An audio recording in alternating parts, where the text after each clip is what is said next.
الحمد للہ والصلاة والسلام علی رسول اللہ وعلی آلہ وصحبہ ومن والاه. اعوذ باللہ من الشیطان الرجیم. بسم اللہ الرحمن الرحیم.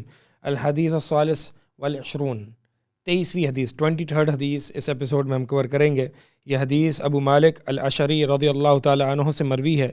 فرماتے ہیں کہ رسول اللہ صلی اللہ علیہ وسلم نے فرمایا، الطہور شطر الایمان، کہ پاکیزگی، طہارت. الطہور یہ فعل طہارت پر دلالت کرتی ہے. طہور بضم الطاء، یہ فعل طہارت پر دلالت کرتی ہے. الطہور یعنی طہارت حاصل کرنا، یعنی پاکیزگی حاصل کرنا. یہ شطر الایمان، یہ ایمان کا شطر کہتے ہیں نصف، یعنی نصف الایمان، یہ ایمان کا آدھا حصہ ہے. کیا مطلب اس کا مطلب یہ ہے کہ طہور کو یہاں بعض اہل علم نے ظاہری اور باطنی طہارت پر محمول کیا. یعنی طہارت جو ہے، یعنی شرک سے طہارت، گناہوں سے طہارت، اور اسی طرح ظاہری طہارت جیسے کہ وضو اور غسل وغیرہ، سب کو طہور میں شمار کیا ہے. لیکن یہ احتمال جو ہے وہ زیادہ صحیح معلوم نہیں ہوتا. اس کی وجہ یہ ہے کہ سنن ترمذی میں جو حدیث ہے، یہی حدیث وہاں پہ جو الفاظ ہیں وہ ہے الوضوء شطر الایمان، یعنی وضو جو ہے وہ شطر الایمان ہے. تو یہاں پہ یہ زیادہ صحیح بات معلوم ہوتی ہے واللہ عالم کہ الطہور بمعنی الوضو، یعنی ظاہری طہارت یہاں پہ مراد ہے. تو یہاں پہ ظاہری طہارت کو شطر الایمان کہا گیا ہے. یہ ظاہری طہارت یعنی غسل جنابت ہے، اسی طرح پاکیزگی اور وضو ہے. تو وضو جو ہے وہ شطر الایمان ہے. اب سوال یہ پیدا ہوتا ہے کہ شطر کا معنی تو ہوتا ہے نصف، تو شطر الایمان کیسے کہا جائے؟ بعض اہل علم اس کو یہ بھی کہا ہے کہ شطر بمعنی جز، یعنی جزء الایمان. تو یہ معنی تو صحیح ہے، لیکن عربی لغت میں شطر کو نصفی کہا جاتا ہے. تو اسی لیے امام نووی رحمہ اللہ، اسی طرح حافظ ابن رجب الحنبلی رحمہ اللہ، انہوں نے اس چیز کا جواب یہ دیا ہے کہ وضو کو ایمان کا آدھا حصہ اس اعتبار سے کہا گیا کہ آپ اس کو اس طرح سے سمجھیں کہ عربی اسلوب میں یا عربی لغت میں کسی بھی چیز کے تحت دو قسمیں ہوتی ہیں، تو اس قسم کو یہ کہا جاتا ہے کہ نصف کذا.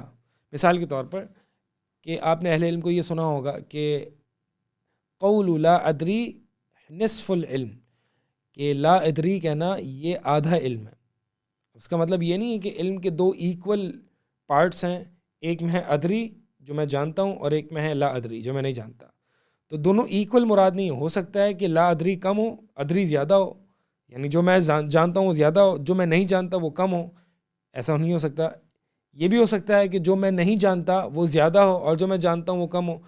تو نصف عموماً عربی اطلاق پر ضروری نہیں ہے کہ وہ ایکول 50% ہو، بلکہ جیسے کہ فرمایا کہ اہل علم یہ بھی کہتے ہیں کہ علم الفرائض نصف العلم، کہ علم فرائض جو ہے، یعنی وراثت کا علم جو ہے وہ نصف العلم ہے. ابھی نصف العلم جو ہے وہ ایسا نہیں ہے کہ علم جو ہے اس کے دو ایکول پارٹس ہیں، ان میں سے آدھا پارٹ جو ہے وہ یعنی 50% علم الفرائض ہے. ہم سب جانتے ہیں کہ علم الفرائض جو ہے یعنی جو وراثت کا علم 50% نہیں ہے، بلکہ وہ دیگر علوم میں، یعنی فقہ کا علم ہے، عقیدے کا ہے، قرآن کا ہے، تفسیر کا ہے، ساری یہ علوم ہیں، ساری یہ فنون ہیں، نحو ہے، صرف ہے، اصول فقہ ہے، اصول حدیث ہے. یہ سارے علوم کے مقابلے میں یہ علم وراثت جو ہے وہ یعنی ایک فقہ کے علم میں شمار ہوتا ہے، لیکن یہ تھوڑا سا ہے. فقہ کے ابواب تو بہت زیادہ ہیں. طہارت کے ابواب ہیں، الصلاۃ کے ابواب ہیں، اسی طرح جنائز ہے، کتاب الصوم ہے، اور کتاب الایمان ہے. یہ سارے ابواب الفقہ ہیں. تو ہم سب جانتے ہیں کہ علم وراثت جو ہے 50% نہیں ہے. تو بات جو میں کہنا چاہ رہا ہوں وہ یہ ہے کہ ضروری نہیں ہے کہ اگر کوئی یہ کہے کہ فلاں چیز جو ہے وہ نصف قضا، تو اس کا مطلب ایکولی 50% ہوگا، نہیں. اسی طرح جیسے کہ کہا جاتا ہے امام مجاہد سے رحمہ اللہ سے مروی ہے کہ المضمضۃ والاستنشاق نصف الوضوء، کہ کلی کرنا اور ناک میں پانی چڑھانا جو ہے وہ آدھا وضو ہے. یعنی وضو کے اقسام میں سے ایک یہ قسم ہے، ایک باطنی طہارت ہے، یعنی جو ناک میں پانی چڑھانا اور منہ کے اندر کلی کرنا، یہ باطنی یعنی اندر پانی جا رہا ہے. اور ایک ظاہری طہارت ہے جس میں ہاتھ اور منہ وغیرہ دھوئے جاتے ہیں. تو نصف بمعنی قسم ہوتا ہے، قسم یعنی نصف قضا یعنی قسم قضا، قسم قوف کے ساتھ. یعنی اے پارٹ آف دس، یوں کہا جاتا ہے کہ اس کو اگر انگلش میں ٹرانسلیٹ کروں کہ مثال کے طور پر یہ کہا جائے کہ لا ادری از اے پارٹ آف علم، نصف العلم بمعنی اے پارٹ آف علم، ناٹ ایکولی 50% آف دا علم، یہ مراد نہیں ہوتی. اور یہ امام نووی رحمہ اللہ فرماتے ہیں کہ یہ سب سے راجح قول ہے. تو یہ کہا جائے کہ وضو نصف الایمان ہے، یعنی یہ ایمان کی ایک قسم ہے. اب یہاں پہ ایمان مراد کیا ہے، سوال یہ. اہل علم نے فرمایا کہ یہاں پہ ایمان سے مراد جو ہے وہ زیادہ اولا یہ ہے کہ یہاں پہ الصلاۃ ہے، یعنی نماز ہے. جیسے کہ اللہ تعالیٰ نے قرآن میں تحویل قبلہ کے سیاق میں یہ فرمایا کہ اللہ تعالیٰ تمہارے ایمان کو ضائع نہیں کرے گا، یعنی تمہاری نمازوں کو ضائع نہیں کرے گا جو تم نے بیت المقدس کی طرف پڑھی تھی. یعنی اب کعبہ قبلہ ہو گیا ہے، تو جو نمازیں لوگوں نے بیت المقدس کی طرف پڑھی تھیں تو اس کا مطلب یہ نہیں کہ اللہ تعالیٰ تمہاری نمازوں کو ضائع کر دے گا. تو وہاں پہ اللہ تعالیٰ نے نماز کو کہا ہے ایمان، یعنی اللہ تعالیٰ تمہارے ایمان کو ضائع نہیں کرے گا، کہ اللہ تعالیٰ تمہارے ایمان کو ضائع نہیں کرے گا. تو اب معنی یہ بن رہا ہے کہ الطہور شطر الایمان، یعنی الوضوء شطر الصلاۃ، شطر الصلاۃ. اب معنی یہ ہے کہ وضو جو ہے وہ نماز کا آدھا حصہ ہے. کیسے؟ دیکھیں، نماز جنت میں جانے کی چابی ہے اور وضو نماز کے لیے چابی ہے. تو گویا کہ نماز کی شرط ہے وضو، نماز وضو کے بغیر نہیں ہوگا. تو وضو گویا کہ آدھا حصہ ہے اور آدھا حصہ نماز ہے. یہ دونوں کمبائن ہوگی تو انسان جنت میں داخل ہو سکے گا اور اس کا ایمان مکمل ہوگا. اور نماز کو ایمان اس لیے کہا گیا ہے کیونکہ نماز ایک ایمان کا سب سے بنیادی رکن ہے. اگر یہ نہیں تو ایمان ہے ہی نہیں، اسی لیے اس کو پورا ایمان کہا گیا ہے. اور اسی طرح جو ہے وہ یوں بھی کہا جا سکتا ہے کہ وضو جو ہے وہ نصف الصلاۃ، اس اعتبار سے کہ نماز جو ہے وہ جس طرح سے انسان کو فحاشی اور گناہوں سے تنہا عن الفحشاء والمنکر، فحاشی اور منکر کاموں سے روکتی ہے، تو اسی طرح یعنی نماز انسان کو باطنی غلط کاموں سے روکتی ہے. تو وضو جو ہے وہ انسان کی ظاہری میل کچیل کو صاف کرتا ہے. یعنی نماز باطنی میل کچیل کو صاف کرتا ہے اور وضو جو ہے وہ ظاہری میل کچیل کو صاف کرتی ہے. تو یہ تمام توجیحات اہل علم نے کی اور بہت سارے اقوال ہیں. بہرحال یہ سارے اقوال جو ہیں وہ اسی کے ارد گرد گھومتے ہیں کہ وضو جو ہے وہ نماز آدھی نماز ہے. جیسے کہ حدیث میں بھی آتا ہے کہ جو شخص اچھے طریقے سے وضو کرتا ہے پھر 2 رکعت نماز پڑھنے کے لیے کھڑا ہوتا ہے اس طرح کہ اس کو کوئی وسوسے میں مبتلا نہ ہو اور بالکل کامل توجہ کے ساتھ وہ نماز پڑھتا ہے تو وہ جنت میں داخل ہوگا. اب دیکھیں، جنت میں داخل ہونے کے لیے 2 چیزیں ہیں، ایک چیز نماز ہے اور دوسری چیز وضو میں یعنی اچھے طریقے سے وضو کرنا. تو اس اعتبار سے ایمان کی 2 اقسام بیان کی، یعنی نماز کی 2 اقسام، ایک افعال ظاہرہ جو کہ نماز ہے یعنی سجدہ، رکوع، قیام وغیرہ، اور دوسری جو قسم ہے نماز کی وہ وضو ہے. تو ان کو جو ہے یعنی اس سے ہمیں یہ پتہ چلتا ہے، جو بنیادی ان تمام باتوں کا خلاصہ ہے وہ یہ ہے کہ وضو کتنی امپورٹنٹ چیز ہے. ہم وضو بس ایسے ہی کر رہے ہوتے ہیں کہ مثلا بہت سے لوگ دیکھتے ہیں کہ وضو پانی لیا اور بس پانی پاؤں پہ چھڑک دیا. نہیں، اللہ کے نبی صلی اللہ علیہ وسلم نے دور سے دیکھا کچھ صحابہ جو ہیں وہ پاؤں دھو رہے تھے اور ان کی ایڑیاں جو ہیں چمک رہی تھی، یعنی سوکھی ہوئی دکھ رہی تھی دور سے کہ ان پر پانی لگا. تو اللہ کے نبی صلی اللہ علیہ وسلم نے فرمایا کہ دور سے کہ بربادی، ہلاکت ہے ان ٹخنوں کے لیے، یعنی ان پر پانی نہیں پہنچا. تو لہٰذا وضو بہت اچھے طریقے سے کرنا چاہیے. کیونکہ یہ شطر الصلاۃ ہے، شطر الایمان ہے، ایمان کا آدھا حصہ ہے. تو وضو بہت انسان طریقے سے کرے، نیت کے ساتھ کرے، اور آخر میں جو ہے وضو کی دعا پڑھے، اشہد ان لا الہ الا اللہ وحدہ لا شریک لہ واشہد ان محمدا عبدہ ورسولہ اللہم اجعلنی من التوابین واجعلنی من المتطہرین. جو یہ شہادت کے کلمات پڑھتا ہے وضو کے بعد، وہ 8 دروازوں میں سے جنت کے کسی دروازے میں سے چاہے وہ جا سکتا ہے. تو آپ دیکھیں کہ وضو کی برکات کتنی. اسی طرح انسان وضو کرتا ہے تو اس کے گناہ ہاتھ سے جو اس نے کیے ہوتے ہیں وہ جھڑتے ہیں، آنکھوں سے، کان سے، ہر جگہ سے، جو پاؤں سے جو گناہ کی طرف چل کے گیا ہوتا ہے وہ جھڑ جاتے ہیں. یہ گناہ صغیرہ ہیں. تو وضو، ایک انسان کا باوضو رہنا یہ بہت باعث برکت اور باعث فضیلت ہے کہ انسان باوضو رہتا ہے. تو وضو کو کوئی چھوٹا نہ جانے. یہ ایک الطہور یا الوضوء شطر الایمان، یہ 3 الفاظ ہیں لیکن اس میں بہت بڑا درس ہے، بہت بڑا درس ہے. عموماً ہم وضو میں ایسی کوتاہی کر رہے ہوتے ہیں اور عموماً جو ہے وہ بس اس کو نان سیریسلی لے رہے ہوتے ہیں کہ وضو ایسے ہی کر لیا، بس منہ پہ پانی مار لیا، ہاتھ پات ایسے ہی لگا لیا. نہیں، وضو پراپر طریقے سے مل کے، ہاتھوں کو مل کے، منہ کو مل کے، پاؤں کو، اور صحیح طریقے سے ناک میں ہڈی تک پانی پہنچا کے، منہ میں جو مضمضہ ہے، یہ جو کلی کرنی ہے، کلی ایسے نہیں کرنی کہ منہ میں انسان لوگ پانی ڈالتے ہیں اور ایسے ہی اسپٹ کر دیتے ہیں. نہیں، مضمضہ کہتے ہیں کہ منہ میں پانی لے کے اندر گارگل کرنا، یعنی گھمانا پانی کو، سرکولیٹ کرنا. ٹھیک ہے، منہ میں پانی لینا اور سرکولیٹ کرنا. بہرحال انسان، مقصد یہ وضو کی فقہ سکھانا مقصد نہیں ہے، مقصد آپ کو اس توجہ دلانا ہے. اس کی کتابیں موجود ہیں اور علماء سے آپ پوچھیں کہ اس طریقے سے احسن انداز میں انسان وضو کرے، کیونکہ یہ شطر الایمان ہے. آگے فرمایا جی کہ والحمد للہ تملأ المیزان، کہ الحمد للہ، یہ جو تمام تعریفیں اللہ کے لیے ہیں، یہ جو کلمہ ہے یہ تملأ المیزان، یہ میزان کو بھر دیتا ہے، یہ میزان کو بھر دیتا ہے. کون سا میزان؟ یہ وہ میزان ہے جو کہ آخرت میں قائم ہوگا، جس میں جو ہے وہ نیک اعمال اور برے اعمال تولے جائیں گے. فَأَمَّا مَنْ ثَقُلَتْ مَوَازِينُهُ فَهُوَ فِي عِيشَةٍ رَاضِيَةٍ، جس کے موازین، جس کے میزان بھاری ہو جائیں گے نیک اعمال سے، تو وہ اچھی عیش و عیاش اور اچھی زندگی میں ہوگا. وَأَمَّا مَنْ خَفَّتْ مَوَازِينُهُ فَأُمُّهُ هَاوِيَةٌ وَمَا أَدْرَاكَ مَا هِيَ نَارٌ حَامِيَةٌ، جس کی میزان کمزور، یعنی اس کے ہلکے ہو جائیں گے، گناہوں سے بھرے ہوئے ہوں گے اور نیک اعمال سے ہلکے ہوں گے، تو اس کا ٹھکانہ جو ہے وہ آگ ہے.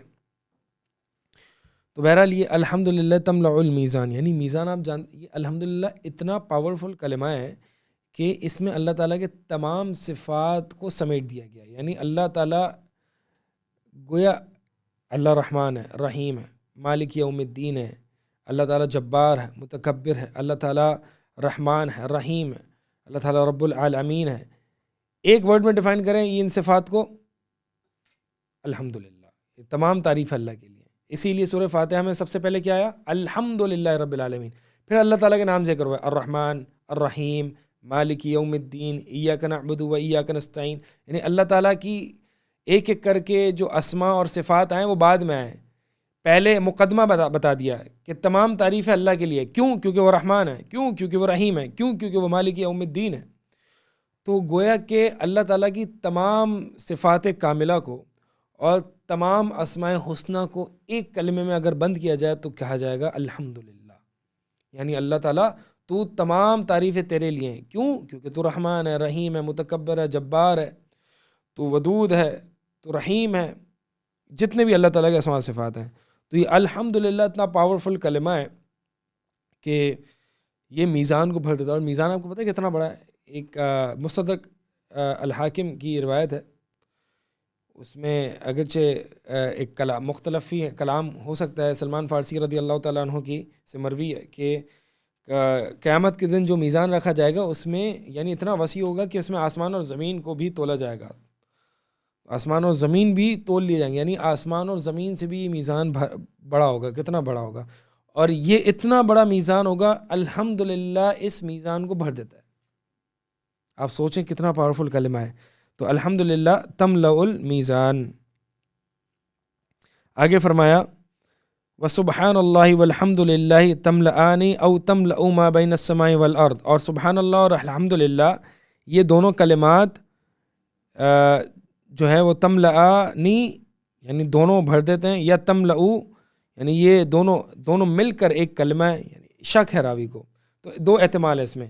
یا تو اگر تملأنی لیں گے تو سبحان اللہ اور الحمدللہ دونوں الگ الگ کلمے ہیں، اور دونوں الگ الگ کلمے یعنی سبحان اللہ بھی آسمان اور زمین کے درمیان سب کو بھر دیتا ہے، اور الحمدللہ بھی آسمان اور زمین کے درمیان سب کو بھر دیتا ہے. لیکن اگر ہم تملأ لیں گے تو مراد یہ ہوگی کہ سبحان اللہ والحمدللہ یہ ایک پورا سینٹنس جو ہے وہ آسمان اور زمین کو بھر دیتا ہے. یہ احتمال ہے اور یہ ممکن ہے دونوں ہوں. کیا مطلب آسمان اور زمین کو بھر دیتا ہے؟ مطلب یہ ہے کہ اگر یہ سبحان اللہ اور الحمدللہ کی ایک فزیکل باڈی ہو تو یہ اتنا عظیم کلمہ ہے کہ گویا کہ آسمان اور دنیا کو پورے کے پورا بھر دے. یعنی اس کے سامنے آسمان اور دنیا جو ہے یعنی آسمان اور زمین کو بھر دے، فل کر دے. یعنی اتنا عظیم اور پاورفل کلمہ ہے.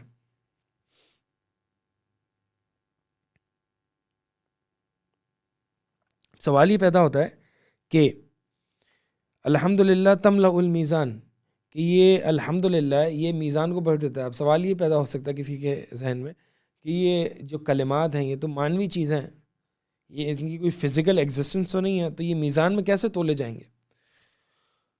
تو ہم اہل السنہ والجماع کا عقیدہ یہ ہے کہ اللہ تعالیٰ تمام چیزوں پر قادر ہے. اللہ تعالیٰ معنوی چیزوں کو جسمانی صورت دینے پر قادر ہے. جیسے کہ اللہ تعالیٰ موت کو ایک مینڈے کی شکل میں لایا جائے گا قیامت والے دن اور اس کو ذبح کیا جائے گا. اب موت ایک معنوی چیز ہے لیکن اس کو ایک فزیکل باڈی کے صورت میں لایا جا رہا ہے, جسمانی صورت میں لایا جا رہا ہے, اس کو ذبح کیا جا رہا ہے. اسی طرح سورہ بقرہ اور سورہ آل عمران جو ہے وہ صاحباں بن کے آئیں گے اور ایک اپنے پڑھنے والے کے لیے وہ لڑتے رہیں گے, حجت کرتے رہیں گے یہاں تک کہ وہ جنت میں داخل کرا دیں. اب یہ سورہ بقرہ اور سورہ آل عمران صاحبان بن کے آئیں گے, یہ تو مانوی چیزیں, ایک ان کی فزیکل ایگزسٹنس کیسے ہے؟ اللہ تعالیٰ قادر ہے. تو اسی طرح کلمتان حبیبتان الی الرحمن کے دو کلمے جو اللہ تعالیٰ الرحمن کو بڑے محبوب ہیں, خفیفتان ثقیلتان فی المیزان, وہ میزان میں بڑے بھاری ہیں. خفیفتان علی اللسان کہ زبان پر بڑے خفیف ہیں. سبحان اللہ و بحمدہ سبحان اللہ العظیم, سبحان اللہ و بحمدہ و سبحان اللہ العظیم, یہ معنوی کلمات ہیں. سوال یہ ہے کہ یہ کیسے میزان کو بھر دیں گے؟ تو بات یہ ہے کہ اللہ تعالیٰ ان کو فزیکل, اب دیکھتے ہیں اب تو سائنس کا دور ہے, تو سائنس جیسے کہ ترقی بھی کر چکی ہے, تو ہم یہ بات جانتے ہیں کہ معنوی چیزوں کو ایک فزیکلی ناپا اور تولا جا سکتا ہے, جیسے کہ ٹیمپریچر کو تھرمامیٹر پر ناپا جاتا ہے. تو پہلے یہ تصور نہیں تھا تو لوگ حدیثوں کا انکار کر دیتے تھے. پہلے لوگ یہ سمجھتے تھے کہ یار یہ اس طرح کی معنوی چیز جو ہے وہ کیسے ناپی تولی جائیں یا ان کو جسمانی صورت میں کیسے لایا جائے گا, تو لہٰذا حدیث کی تعویل کرتے تھے, حدیث کو ری انٹرپریٹ کرتے تھے یا حدیث کا انکار کر دیتے تھے, نعوذ باللہ. لیکن آج کے دور میں ہم یہ جانتے ہیں کہ ٹیمپریچر کو, ہیٹ کو کیسے ناپا جاتا ہے. پہلے کے دور میں یہ تصور بھی نہیں تھا. تو جیسے یہ ایک ٹیمپریچر یا ہیٹ ہے, اس کو معنوی یا جسمانی طور پر ناپا جاتا ہے یا اس کو جو ہے وہ اس کو کوانٹیفائی کیا جاتا ہے, تو اسی طرح جو ہے وہ اعمال کو کوانٹیفائی کیا جائے گا. اللہ تعالیٰ ہر چیز پر قادر ہے, اس پہ ہمیں کیا شک ہونا چاہیے؟ تو اس پہ کسی انسان کو, کسی مسلمان کو جو قرآن اور حدیث پر ایمان لاتا ہے اس پہ شک نہیں ہونا چاہیے. اسی طرح جو ہے وہ حسن الخلق ہے, وہ میزان میں بہت بھاری ہوں گے. تو اب حسن الخلق بھی مانوی چیز ہے, کیسے ان کو تولا جائے گا؟ جیسے کہ ہم دیکھتے ہیں کہ ایسے ہی نہیں, بلکہ مطلب یہ میں بتا رہا ہوں کہ پاسبل ہے. جیسے کہ ایک معنوی اشیاء کو, بخار کو ناپا جاتا ہے, اس کو کوانٹیفائی کیا جاتا ہے, تو اسی طرح جو ہے یہ معنوی اشیاء جو جن کو اعراض کہا جاتا ہے ان کو کوانٹیفائی کیا جا سکتا ہے. اسی طرح جو ہے وہ قبر میں ایک مومن کے لیے جو اس کے اعمال جو آئیں گے وہ ایک نیک, اچھے, سفید, روشن چہرے کی صورت میں, ایک شخص کی صورت میں آئیں گے. تو بندہ پوچھے گا آپ کون ہو؟ وہ کہے گا میں تمہارے نیک اعمال ہوں. بہرحال مقصد یہ ہے کہ یہ الحمدللہ اور جتنی معنوی چیزوں کا ذکر ہے جو کہ کل کو میزان میں تولے جائیں گے, ان تمام چیزوں کو تولا جانا برحق ہے. اللہ تعالیٰ ان چیزوں پر قادر ہے. تو یہ الحمدللہ اور سبحان اللہ الحمدللہ کے بارے میں فرمایا کہ الحمدللہ واحد اکیلا میزان کو بھر دیتا ہے, اور جو سبحان اللہ اور الحمدللہ یہ آسمان اور زمین کے درمیان چیزوں کو بھر دیتا ہے. آگے فرمایا والصلاۃ نور. اب یہاں پہ 3 طرح کے نور کا ذکر ہے, 3 طرح کے نور کا ذکر ہے. نماز کو نور کہا گیا ہے, والصدقۃ برہان, صدقہ کو برہان کہا گیا ہے, اور صبر کو ضیاء یعنی روشنی کہا گیا, ضیاء کہا گیا. اب ان چیزوں کو سمجھیں. نور ایک قسم ہے نور کی, برہان یہ دوسرے قسم ہے نور کی, یعنی انوار الثلاثہ کا یہاں پہ ذکر ہے, اور ضیاء یہ بھی نور ہی ہے. فرق کیا ہے نور اور ضیاء میں؟ نور وہ نور ہے جیسے کہ اللہ تعالیٰ نے جو ہے وہ سورج کو ضیاء کہا اور چاند کو جو ہے وہ نور کہا قرآن میں. اللہ تعالیٰ نے سورج کو ضیاء کہا ہے اور چاند کو نور کہا ہے. اصل میں بات یہ ہے کہ نور کہتے ہیں, نور وہ روشنی ہوتی ہے کہ جس میں حرارت نہیں ہوتی, حرارت یا جلانے والی کوالٹی نہیں ہوتی ہے. اور ضیاء یعنی وہ روشنی جس میں حرارت بھی ہوتی ہے, یعنی جس میں ہیٹ بھی ہوتی ہے, جس میں جو ہے وہ گرماہٹ بھی ہوتی ہے, جس میں جلانے کی وہ بھی ہوتی ہے, صفت بھی ہوتی ہے. تو اسی لیے سورج کو ضیاء کہا گیا اور چاند کو نور کہا گیا, کیونکہ چاند جلاتا نہیں ہے انسان کو, سورج کی جو روشنی ہوتی ہے وہ تپش والی ہوتی ہے. تو صلاۃ کو نور کہا گیا کیونکہ صلاۃ ایک مومن کی ٹھنڈک ہے. یہ انسان پر بوجھ نہیں ہے، یہ بوجھ نہیں ہے انسان پر. انسان اس میں لذت محسوس کرتا ہے. اللہ کے نبی علیہ الصلوۃ والسلام کہتے تھے کہ جعلت قرۃ عینی فی الصلاۃ، کہ میری آنکھوں کی ٹھنڈک نماز میں. تو نماز بھاری نہیں ہونی چاہیے ایک مومن پر. والصلاۃ نور، یعنی اور صبر کو ضیاء کہا گیا. کیوں؟ کیونکہ ایک صبر ایک انسانی نفس پر مشقت والا ہے، بھاری ہے. تو ضیاء یعنی اسی طرح آپ دیکھیں کہ موسیٰ علیہ السلام کی شریعت کو جو ہے وہ اللہ تعالیٰ نے، موسیٰ علیہ السلام اور ہارون علیہ السلام کی شریعت کو اللہ تعالیٰ نے قرآن میں ضیاء کہا ہے.